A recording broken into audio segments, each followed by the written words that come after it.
So this is just a little bit about what we call a positive feedback loop. And the reason why this concept is important is because on the Earth system, there is the mechanism by which a relatively small increase in temperature can result in a triggering of events that enhances that temperature increase. And what you're seeing over here on the right, this whole thing over here I don't worry about getting confused by this. We're going to go through basically a couple of subset positive feedback loops, but just to understand they're all kind of constantly interacting with each other on a global scale. But one of the key things to keep in mind is because of these positive feedback loops, for example, just as a case, if you were to double CO2 in the atmosphere, just the greenhouse gases by themselves would result in a plus 1 degrees Celsius increase. But with the positive feedback loops, it gets enhanced to plus 3 degrees Celsius increase. So what we have is this combination of the greenhouse gases themselves going up, but also the triggering these positive feedback loops that cause additional warming. And that's part of the reason why when you look at those traces of greenhouse gases and temperature, you kind of get that whipshod over thousands of years going in and out of ice ages, is because you can get a positive feedback loop causing warming, and then it could also turn around and you could have a positive feedback loop causing cooling.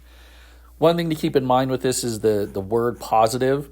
That doesn't mean it's good, and that doesn't mean it's always going in one direction. What it means is it triggers something that causes an enhancement of the original condition. A negative feedback loop would trigger something that causes a decline in the original condition and would bring something back under control. So the positive feedback loop kind of enhances it and takes it further out of control, whereas a negative feedback loop hinders the continuation of it and brings it back under control. So to illustrate with an example, it might be easier to do it that way, is let's start off with the initial condition of increasing greenhouse gases, right? So you increase GHGs, that's going to cause global air temperature to increase, right? This is the global warming. So now you have warmer air, right? Warmer atmosphere. A warmer atmosphere with a typical hydrologic cycle means more water vapor is going to evaporate up from the oceans, from lakes, from soil, and go into the gas phase, water vapor. So more water evaporates, more water transpires out of plants, goes into the atmosphere. A warmer atmosphere can hold more water vapor. Now, one thing to keep in mind, water vapor, the gas, right, is a greenhouse gas. So it itself traps heat. So now you have increased greenhouse gases causing increased temperature, which causes an increase in another greenhouse gas, water vapor. That increased water vapor is going to trap more heat, which is going to cause the atmosphere to warm, which is going to cause more water to go into the atmosphere, which is going to cause more trapping of heat, and so on, and so on, and so on. And so this is this concept of the positive feedback loop, that it gets triggered and it continues on its own and enhances itself to the point that you get a much greater warming than just the original signal of the greenhouse gases going to the atmosphere. So these greenhouse gases could be things like CO2, methane, nitrous oxide, and they trigger the water vapor, which itself is also a greenhouse gas. Now, another one just to look at is the issue of permafrost. Now, first, what is permafrost? If you were to take an area of the Arctic, for example, and you were to take kind of a cross section of it, so if this is the plant matter on top here, and then if you then had kind of a subsurface level, this is what we might typically see as soil. In a typical system, all of this isn't frozen. You have plants, you have the soil below it. What happens in the Arctic is you actually get this whole area will freeze in the winter, but even when it thaws in the summer, all of this area down here might remain frozen ground. So this stays frozen, kind of quote unquote permanently, right? So permanent frost. And so in the Arctic zones, there's a lot of this permafrost where just the top layer thaws out in summer and the plants grow, but underneath it is largely still frozen ground. Now, the thing to keep in mind is inside of all of this in here, there's a lot of carbon, right? There's roots and dead plants and branches and all this stuff that's in here that was vegetation at one point and has now died, but it's not decomposing.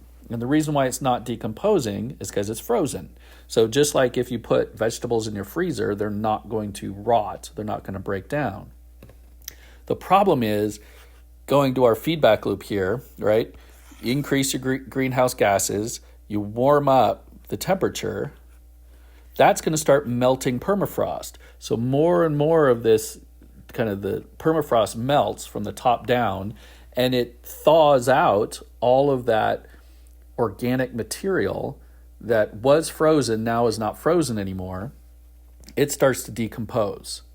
Now, in a system like this, you also tend to have anaerobic conditions, right? So remember that phrase, anaerobic decomposition of organic material.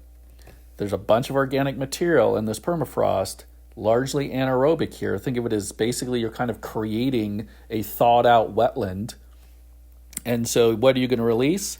Methane. You will release some CO2 as well, but you're primarily going to get a big release of methane. And that methane going into the atmosphere is another potent greenhouse gas, right? So the warming triggered the melting of the permafrost, caused that vegetation to decompose, which then releases CO2, but a lot of it also is methane, which does what? Increases the warming, continues on the process, right? Continues feeding in on itself in that positive feedback loop. What you're seeing down here in this diagram here is this is an Arctic researcher that studies methane production, especially around shallow ponds and lakes, if you will, in the Arctic zone.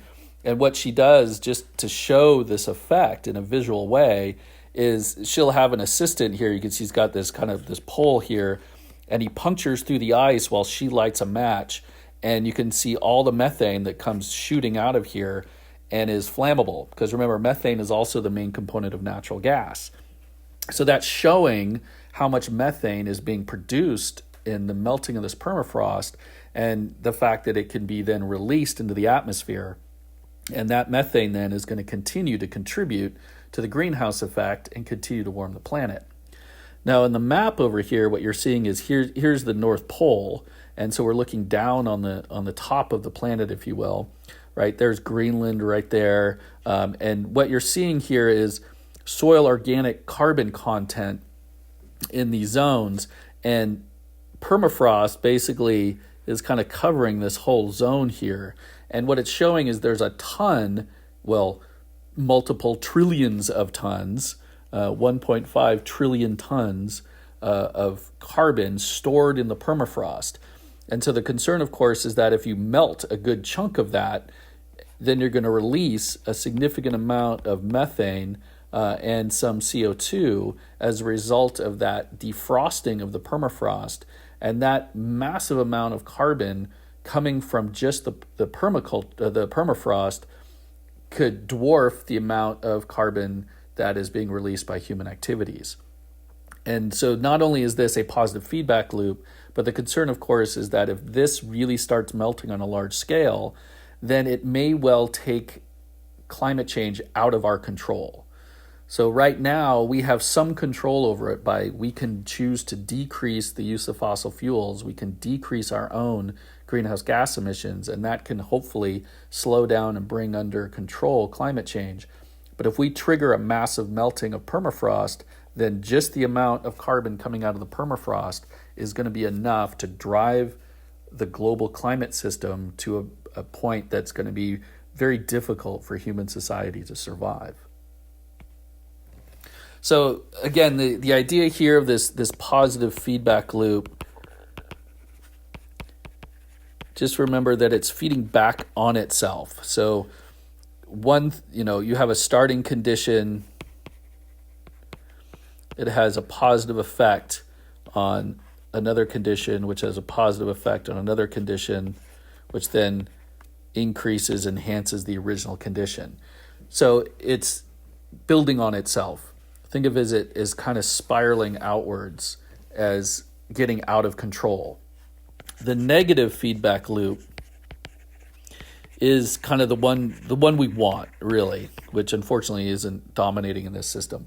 The negative feedback loop is something starts to push a system out of control, and there's a feedback that pushes it back down into control. And so you might say that as it starts to get out of control, it gets brought back under control again. And this is, negative feedback loops, for example, govern a lot of our physiological mechanisms, how we maintain homeostasis. There's a lot of ways our body maintains itself using negative feedbacks. An example of a negative feedback in the climate system that can operate is similar to that water vapor one, but with one fundamentally different issue that's important here. You go to a fresh page here, is if you've got an increase in temp, right, and that increases amount of water vapor going into the atmosphere.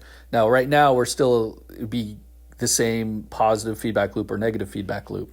Now, here's the difference, is if this water vapor forms clouds, right, and clouds are not water vapor, they're condensed. So that's water that's condensed into droplets. Clouds reflect heat from the sun. And so it would cause a decrease in temperature and would bring this system under control. So if most of our additional water vapor going into the atmosphere made the planet cloudier, then we would see a negative feedback loop, and we would start to see the global warming slow down as opposed to speed up. Sadly, all the data and evidence indicate that the water vapor is not creating a cloudier world, at least not enough to compensate for the water vapor itself being a greenhouse gas. So this isn't happening at a greater level. Instead, the water vapor is staying as a gas where it serves as a potent greenhouse gas, causing increased warming. If it were to condense into clouds, those clouds would reflect away some of the incoming energy from the sun and would actually help to decrease temperatures and bring global warming back under control. Fortunately, it's not the case. We have multiple positive feedback loops operating. We have probably been seeing the effects of those positive feedback loops, and there's a great deal of concern that we're going to trigger what we might call kind of a tipping point, where we send some of these feedbacks like the permafrost melting feedback loop beyond our control, and we end up in a situation where humans no longer have control over the climatic system, and we're kind of now along for the ride.